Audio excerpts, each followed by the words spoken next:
Brad actually left for a game when I was still in the hospital. He actually took a helicopter to the game and then helicopter back to the hospital afterwards.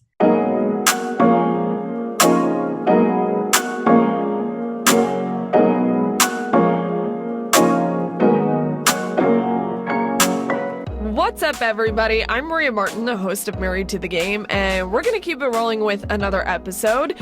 But this time we have a first. Ladies and gentlemen, it is the first soccer or football wife joining me on this episode. Breanne Guzan, or Bree, is the wife of longtime Atlanta United goalkeeper Breanne Guzan. Listen, she is superwoman. She's a mom of 4, juggling the demands of an MLS schedule, with Brad being so busy, and 4 kids with many different interests in their life. She's got a background in nursing. She went along the journey of soccer with Brad all the way to England.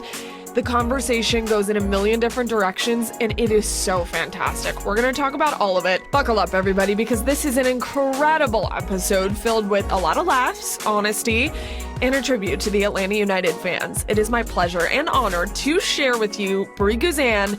This is Married to the Game.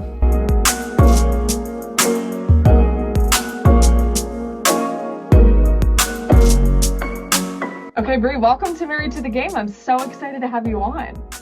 Thanks for having me. One of the coolest things is that you're the first soccer wife, or football for many places in the world, that I've had on this podcast. So I'm really pumped about that. I'm assuming that you love soccer just as much as Brad does. Yes, soccer is our life. It's becoming our son's life. You know, he's looking up to dad and following in his footsteps. That's awesome. Okay, and one of the things that I love to do on this podcast is talk about the origin story between you and Brad, because you met somehow way back in the day. You guys have been married for a minute. You've got a ton of kids, so we'll get into all of that. But how did you guys meet?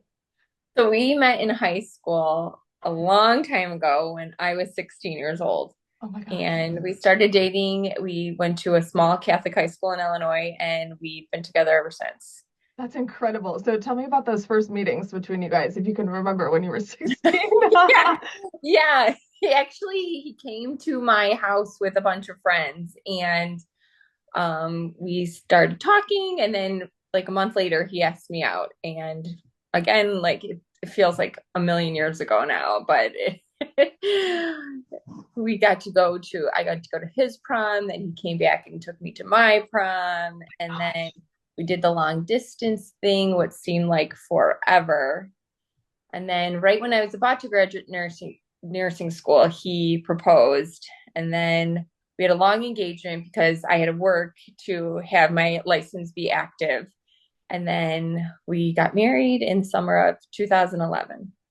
I'm sure you thought about this timeline so often. Yeah. No, you haven't thought about this in a long time. Yeah, we've been together. Will be our 22 years together.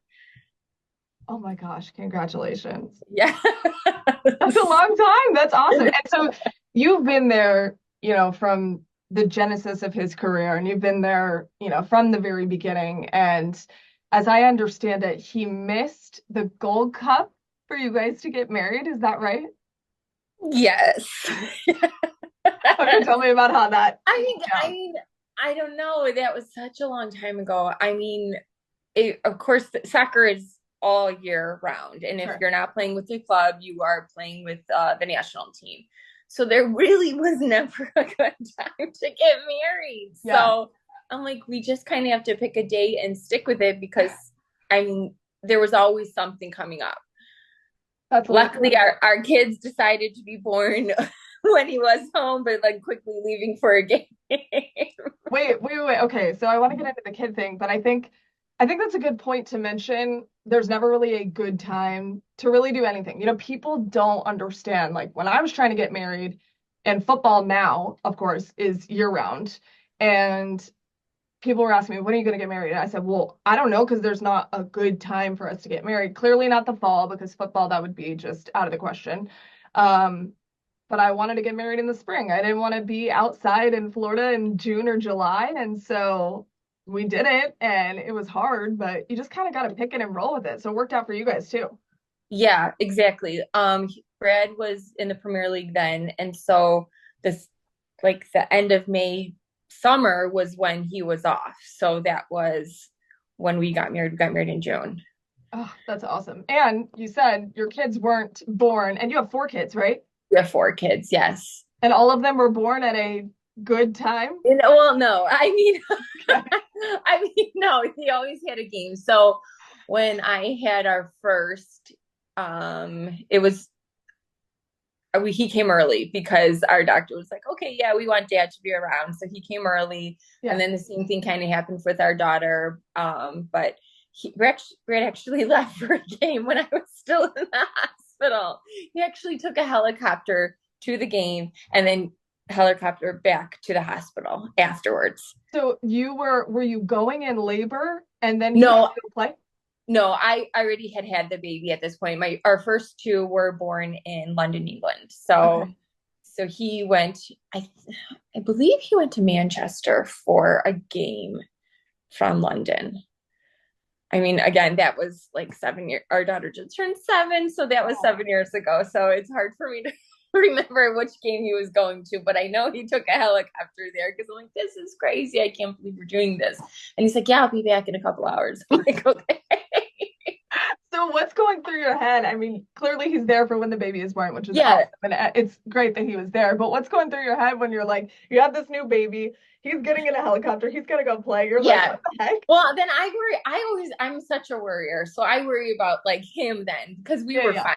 I was healthy. The baby was healthy. So things were fine.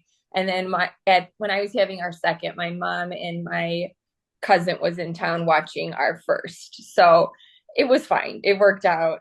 It worked out. In some crazy way. I mean, it always does, but it takes a little bit to get there, obviously. And you guys lived in London for a little bit. How was that? Yes, we actually lived in Birmingham for the most of the time that we were in England, and then Yeah. the last year was in Darlington. So when he played with Middlesbrough, so it was the I loved Birmingham. It was such a cool city feel. It was the set when I first was moving there. I was like, oh, I didn't really know how customs was that you needed your exact address of where you were going Oh to be. And no. oh, I'm going to Birmingham. They're like, Birmingham's the second biggest city in England. I'm like, oh, okay. So I'm like texting Brad the address where we're going to be, things like that. And then, yeah, we lived there a while, and it was just you walked everywhere. It was, like we totally got that European feel of just like walking everywhere. It was amazing. I never even drove there because we just walked everywhere. A little bit different here, huh? Yeah, very, very different here. Very different. You drive everywhere. Everywhere. And now with so many kids, I mean, we live very close to the park. They're like, do you walk? I'm like, now with this many kids, I'll be like carrying the house with me along And with you're like, these kids who won't walk or won't stay in the stroller and things like that. so when you were over there in Europe, clearly soccer or football, as it's called, obviously in Europe, it's very different. And Atlanta United has such a good fan base, and it's one of the best that I've seen, if not, well, they are the best fan base in the country in terms of attendance and all of that. But it's definitely different in Europe. Tell me what the vibe was like whenever he was playing over there. I mean, it was amazing. And I tell all our friends, even if they're not football fans or soccer fans, I'm like, you need to go to a football game there because it is a totally different atmosphere than what you're used to here, right? Like it's just as soon as the game starts, it's silence. These cheers are going on that everybody knows, and you are born a fan. Like your dad was a fan, your grandpa was that fan, and then you become that fan. So it's really, really cool to that they support a team through the good, through the bad, and that's their team for life. And they're very invested over there in whatever club is playing and where they're from or whoever they choose. And so, good, bad, and different, there are a lot of things that are said at a game. So, when you're Yes. sitting Yeah. there and Brad is on the pitch, how do you handle Well, that? the best was this guy behind me was just like cursing every other word. And I look and I look, and it's a little guy that's just talking. And it was just so funny. I'm sure there's different rules at the game, like curse words are forgiven. Yeah, yeah, for sure. But was it ever directed at Brad? No, I mean, if it was, I didn't hear it. Yeah. So, yeah. You just kind of like either ignore it or you just didn't hear it. Yeah, exactly. Exactly. What was your favorite part about being over there? Um, for I mean, this wasn't part of when we were married yet. We we were engaged, and when he it was the semifinal of the Carling Cup, and he saved like so many penalties to get there. It was Yeah. amazing, and then everyone ran onto the pitch, and it was just Oh, that's so so so cool. cool, so That's cool. really, really cool. And when you guys were there, correct me if I'm wrong, but you guys did some, and this probably goes hand in hand with your nursing degree, but you guys did some volunteering when you lived there, right? Yes, we did. So Brad and I at the Children's Hospital in Birmingham, they have a really big children's hospital there, and I would volunteer there just because I wasn't practicing as a nurse and I missed it, and I kind of wanted to do something with my time because we didn't have kids at that time yet. So it was nice. And so once you had kids, that all kind of started when you were in Europe, right? Yes. So our Aiden just turned 9 on April 1st. So yes, we were there and we lived there with Aiden about 2 years. We had Emmy and then we moved here to Oh my Atlanta. gosh. I saw the picture. What was it this summer when you guys, or this past summer when you guys went to the Taylor Swift concert? Yes. Oh my goodness. That was amazing. So we were not Swifties at the time, Okay. but we are now. We are a family of Taylor Swift. Even the boys love it. We play her concert constantly. I mean, Brad knows all the words now too. I just wanted to take her because I thought it would be amazing to Yeah, see Taylor Swift and sure. it's amazing performance, and we all loved it. So now we are Swifties in this house. But wait, you would have had me fooled because all the kids had shirts on. You guys all had shirts on, right? I love a matching shirt any chance I could get. Okay. So I cricketed some shirts for the Taylor Swift concert. We love a matching shirt. Do they wear them still? Yeah, my girl, hers, Emerson says shake it off, so she wears her shirt. I mean, I don't wear my shirt, but I will if I go to another Taylor Wait, what concert. did yours say? Mine says I'm feeling 22, which I don't anymore. I don't know. You look 22 to me, but you've had 4 kids, so you're probably like, I'm tired, you I know? probably haven't slept in 22 years of full night's sleep with these kids. What is it like navigating 4 kids and a schedule as busy as Brad's? I mean, even for you to come on this podcast, we had to get Brad Yes, to babysit. I know. So I'm like, I have this call, right? He's like, I'm coming with these kids. Cause I mean, they call me about every 4 minutes. I hear a mom. So their It's definitely schedule hard. is nuts. Their schedule is nuts. So our oldest is into every sport, and our girl is into dance and softball. Oh, fun. Griffin will be in every sport, but he's just 4. So we are saving our weekends a little bit until Brad is done playing and he can help divide and conquer to these crazy games. And the And when baby's you, along for the rides.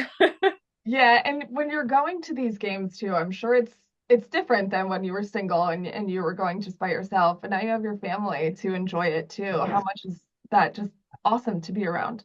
It is. It's so fun to see for them to see that dad is living his dream, and he like had this dream since he was a little boy and he's actually lived it, and in so many different levels. And we were just at the game and my friend was in town with her 3 girls and they were all sitting and watching. And I said, Oh, this that's just so goes to fun. show how big they're getting because they're really interested in the game and they see the good plays and they, you know, so it's amazing. And for them, mom knows just as much about soccer, right? I mean, you give Yeah. your opinion pretty frequently, huh? I mean, if they're hard soccer questions, I'm like, let's ask dad. I'm not really sure. But you definitely give your opinion to Brad. Oh yeah, exactly. Exactly. What's like what's the biggest thing you gave him grief for on the pitch?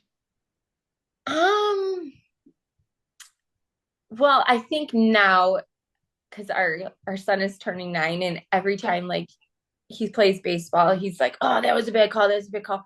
And Brad's like, "No, it wasn't. You have to respect what like the umpire is saying." He's like, "You have to keep your mouth shut." And he's like, "But you don't." He's like, I'm an adult. I am playing at a different level. So I think now he's kind of watching Brad, and Brad is realizing he's got little followers, whether or not he wants it or not. But you don't is so funny. That's hilarious. Has he ever gotten in trouble at baseball because of this? Like, oh, my dad doesn't do this. Yeah, no, no. Brad is really quick to have him zip his mouth. He's like, Aiden, stop it, you know? That's really funny. How different is it to watch Brad be on the pitch and this is his job, this is his dream, all those things, but then be a dad and be, a coach to these young boys that want to play sports and girls? Well, I mean, so it's different because you would think at the level Brad's at that our children at least would listen to what he said, but they're like, you don't know what you're talking about. You don't play baseball, and if it's soccer, and I'm like, I said, Aiden, I think Dad knows a little bit about this, don't you think? And he looks at me, he's like, yeah, maybe, but of course, no one wants to hear it from their parents, so they definitely listen to their coaches a little bit more than Coach Dad, who's always giving tips of how to be better, how to swing better, or how to be faster. But Aiden is following in Dad's footsteps, being a goalie in soccer, and it's really cool to see because I'm like, this is what you want to do, right? He's like, yeah, for sure. And I'm like, okay, because as a mom, I'm like, oh, this is the most like crashing in positions, and he's always playing the hard the hard positions, I think. Where like if they score, it's on you rather than, the team. How do you juggle having kids that play sports and also Brad being in season? How do you do that? It's very, very difficult. Our weekends are not fun anymore. Yeah, I would say they're crazy. Yes, they're crazy. They're not relaxing, but the kids love it. So it's fun to see them doing fun things with their friends. Yeah, and when Brad is home, he definitely helps. Yeah, that's awesome. Let's talk about your nursing background for a second, because I think what's really cool and what I've learned about every single wife that I've talked to is that they have their own things that they are passionate about, we're passionate about, they had dreams, they have all these things, and no one gets to see this side of you guys. And that's part of the reason why I started this podcast and why I love it so much. And even the fact that you kind of rubbed off on Brad in volunteering at the hospital. Tell me about why you wanted to get into nursing. So my mom was a nurse, and I always truly wanted a family, and I wanted to be a mom. So I was in between nursing and teaching, which was her two careers. And she said, I would do nursing because it's a little bit more flexible if you have a family for like hours, or like if you only wanted to do weekends or things like that. So I said, okay, I'll do that.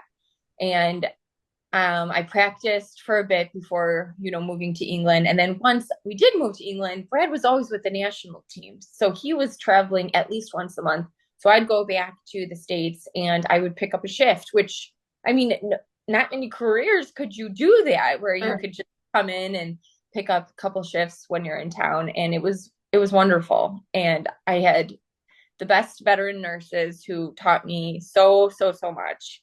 I was day shift, so they really knew what they were doing. And I just went out to dinner with them this past Christmas when we were back in Chicago. And oh my goodness, it was so nice to see them. Yeah, and it's something that you can use in your daily life, I'm sure.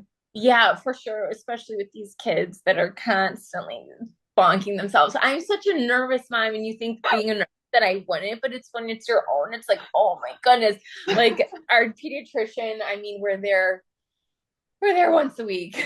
We're there once a week. I mean, Griffin, of course, when Brad was in preseason, he whacked his head so good. We were in the ER checking if he had a concussion. I'm like, these guys. Oh my gosh, it's boys.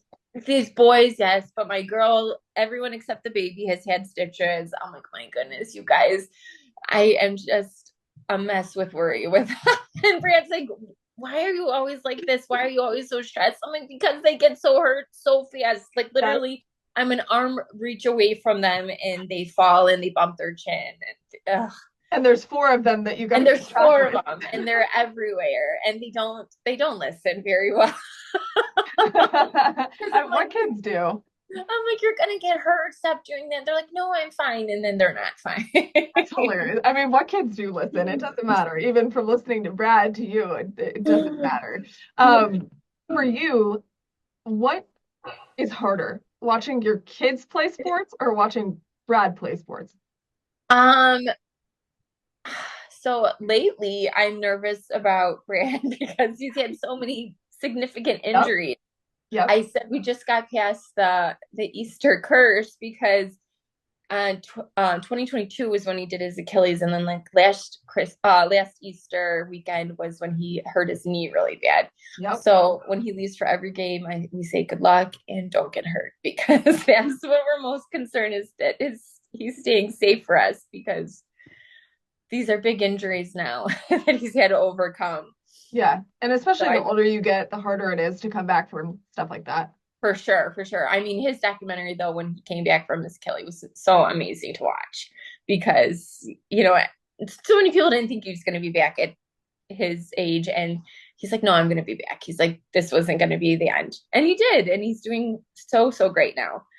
Yeah, that's awesome. And he's also, and it's not just Brad. And I think that's another reason why I started this podcast is that, he's playing on the pitch, but you were so much a part of Atlanta United and you were so much a part. This is your life too. This is your whole livelihood is soccer. It's a part of your family. And you guys have been here from the very beginning of Atlanta United. So take me all the way back to the beginning of Atlanta United and just how it has transformed over the years. I mean, so coming from Europe, you didn't know what kind of team you were like, kind of support you were going to get, and Yeah.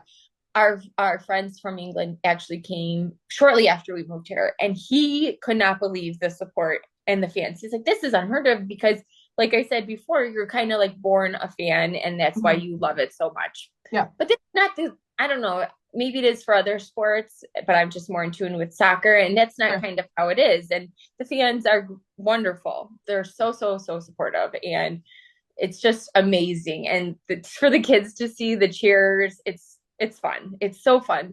And they're like, "Oh, do you go to the games?" I said, "Yeah, do you bring the kids?" I said, "Always. I want them to remember dad playing. I want them to just remember it." And I know my older two well. I hope Griffin does. He's 4, and I hope Brad has many more years of playing so that the younger two get to remember these amazing times for them to see dad again living his dream. I mean, I don't ever know how to describe it any other way.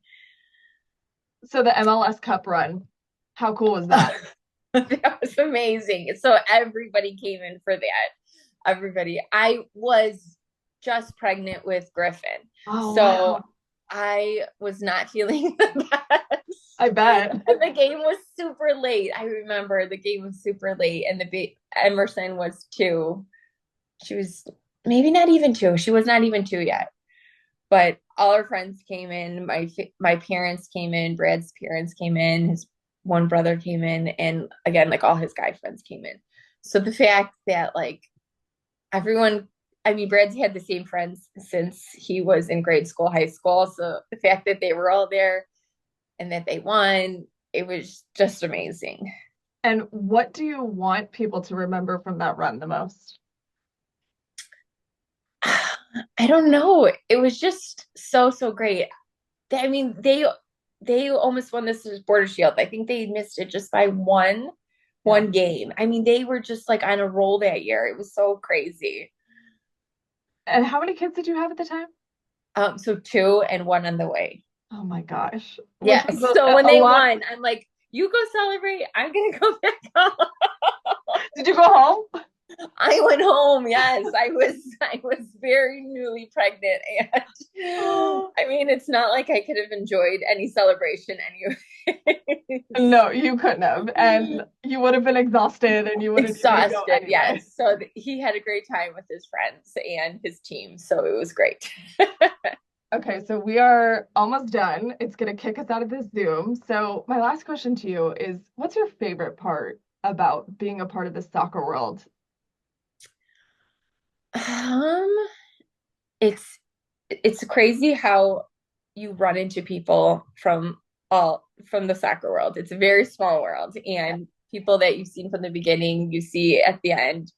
And I don't know. It's nice to have a community where you are because you are away from home a lot. So you have to like build your own family and friend group. So it's nice to have that.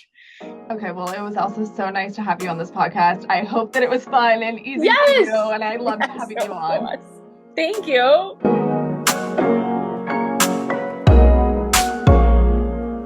Wasn't she so fantastic? I remember last summer when the Taylor Swift concert was just beginning and going on tour. I know she's still on tour, but seeing that picture of Brad and Brie and all of their kids in their matching shirts was just the best thing on social media. People were talking about it all over Atlanta in the best way. Her kids are so cute and adorable. She's the best mom. And it was just really nice to hear from someone who has a soccer perspective, because we've never gotten that before on this podcast. So very, very excited that she was able to take time out of her schedule to talk with me and share with me a little bit of an insight of their crazy busy life. So it was so much fun talking to Brie, and I can't wait to share even more episodes with you guys coming up. But I'm Maria Martin, and this is Married to the Game.